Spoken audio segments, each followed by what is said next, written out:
The UK faces a, quote, democratic crisis. Measles cases in the United States reaching the highest level in 25 years. 90% of Canadians in this survey say they've fallen for fake news Voters have been online. targeted with, quote, pernicious views. No longer believe everything we hear, read, or even see. Moving forward, we need to be more vigilant with what we trust from the internet. Misinformation, disinformation. These technologies are going to disrupt, and so we're tech optimists, but we also know you need to pay attention to this stuff.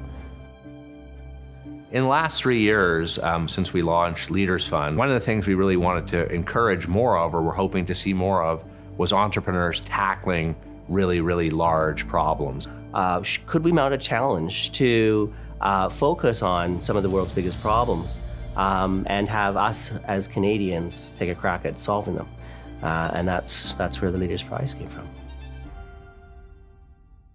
What is a problem of broad significance that's quite difficult and challenging to solve, and with a solution could actually have a meaningful impact?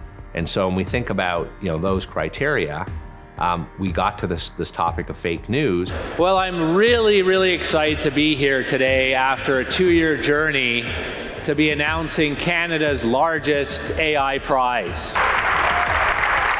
We're awarding $1 million to the winning team, which we're pretty excited about. And imagine a world where in the top right corner, if I'm consuming some news in social media, that you can actually kind of get a gauge of whether or not this seems to be accurate or not.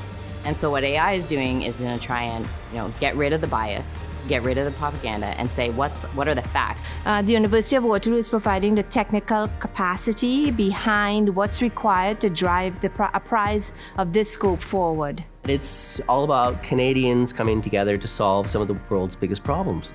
What's not to be excited about? And think about what is the art of the possible. We can demonstrate, importantly, tech for good, that a lot of people are afraid of AI, but in fact, AI can be used in a way to solve problems too, and here's a great example of it. To drive an awareness of how transcendent artificial intelligence can become for our society and how useful it can become. This is actually going to have an impact. So being able to build something that has impact is a great thing for makers. And all we really need to do is give everyone a kick in the ass to say, let's be aggressive and let's go solve this problem. And when we focus on it and we believe in ourselves, we'll make great progress.